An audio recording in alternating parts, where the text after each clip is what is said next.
Sabi ni Loisa, matagal na rin po ba siya? Oo, matatanda na kami talaga. Ay grabe, bata pa lang ako, pinapanood ko na kayo. Siya. Sa mga tingin ni June. Anyway, ayan. Hindi ko naman yung natanggi, kami ang magkakasabay, di ba? So, Marvin and Jolina, ayan. Alam niyo, to be honest, ako ang feeling ko, parang talaga ba, meron pa rin ba talaga yung dalawang yun? Pero kanina, nung kumakanta ni Jolene, then lumitaw si Marvin. Fairness may kilig pa rin. Nakiliti niya, no? Oo, totoo. True. Kala ko wala na eh. So, meron pa rin pala talaga. So, yun. So, anyway, ako na question. Alam, ang dami ko naisip na tanong, pero hindi ko kasi makatawa kayo eh, pag ako nagtanong. So, pala iiyakan ko to, itatawid ko to. Alam ko, madilang beses na rin kayo na tanong. Wala pa talagang naging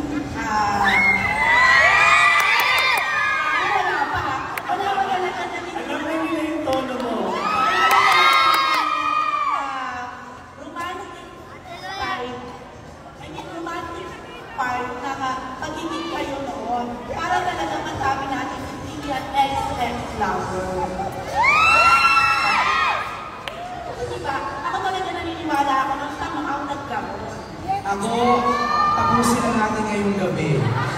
Di ba? Ako dahil ko kayong kasama dati. Kahit na alam kong may mga kumaligalig. Parang naramdaman ko naman na somehow, meron naging. Maaaring short lived, maaaring whatever, kayo na mag-explain. May short time. Okay, short time.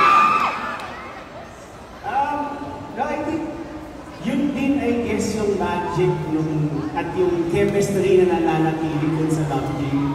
Dahil nga, nung panahon na yun ng mga bata kami, syempre ngayon iba-iba na yung labels, di ba? Pero dati, di ba, uso sa atin yung MU. Oh, yes. So, ano label nito?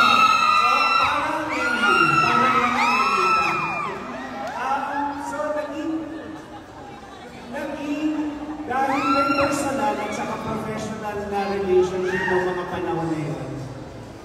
I think kaya hanggang ngayon na natili yung sinasabi nga ni Jolina pag ini-interview kami, yung magic, hindi na namin alam kung saan ang gagaling.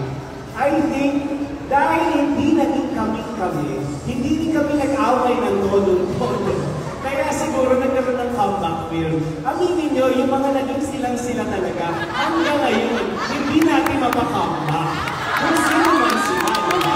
Kasi, ang hindi ng patamahanan, parang hindi nag-away.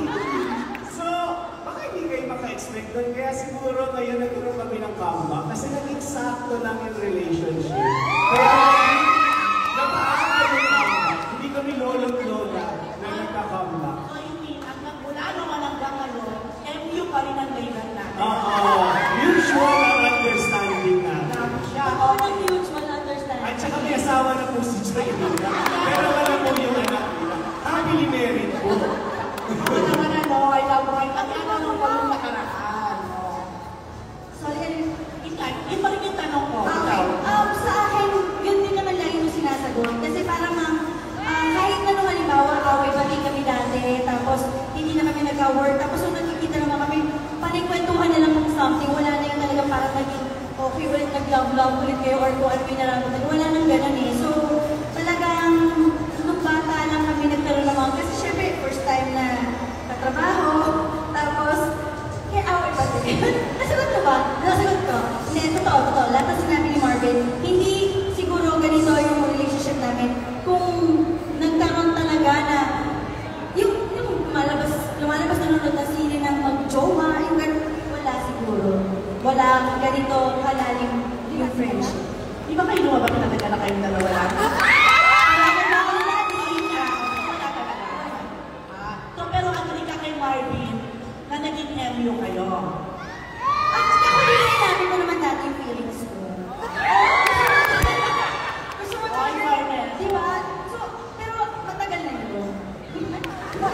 Hindi kami lumabas. Sa loob ng bahay kami nag-date. Oo, pero gumawa niya. Kailangan mo siyang puntahan sa bahay nila, tapos di oras yun. Tapos, hinihintay ko siya sa bahay namin, magluluto ko siya.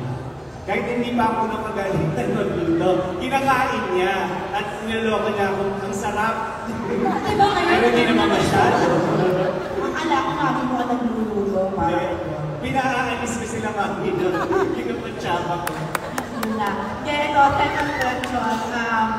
Jolan, pag pinapakilala mo si Marvin, o pag napapanood ka, ibawag ka, kung napapanood ka na, nila Bele, nila Vika, paano mo pinapakilala si Marvin sa kanila?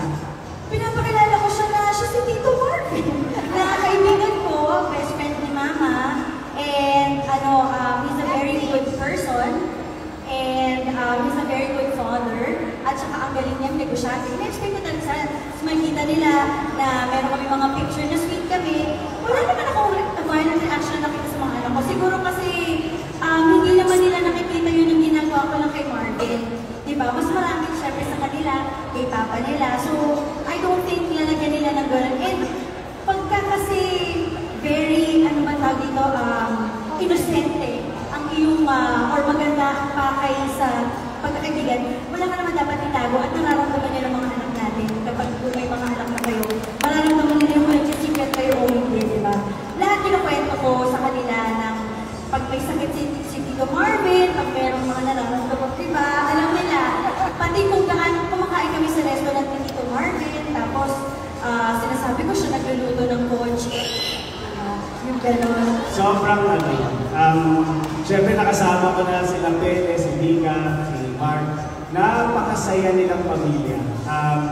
Isa sila sa pamilya na pag-iindigan mo, sana ganyan din yung pamilya mo. Magkaroon ka. Kasi napaka-open na sa isa't isa, at saka yung energy ng pamilya nila parang nagmamahalan lang talaga. Ang sarap. At saka si Marjo yun. Si Mark, yung asawa ko, Marjo yun kasi siya pa talaga sabi ko, mag-picture kayo, mag-video kayo ni Marvin, kasi post mo. Mula nung nagawa kami ng Flor de Liza, tapos yung ngayon, sabi niya, pag nag-recording ka, makuti mo si Marvin para may video-video ka. Tapos ako gusto mo samahan mo rin ako.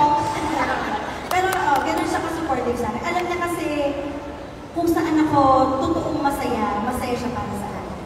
And yung sa friendship namin, sobrang happy. Alright. Thank you, Rose. Sorry, I have two questions lang. One last bonus. Okay, pero after that, reminder lang naman ng ating prod, one question na lang per press kasi we're running out of time already. Rose. Sorry naman. Anyway, kasi para malinaw lang, no? So itong XX Lovers pala, hindi naman siya Star Cinema produce. Tama. Pero nagkaroon ng konting malingan-ngan kamakailan lang dahil nga parang nagkaroon ng issue na napaboran kayong dalawa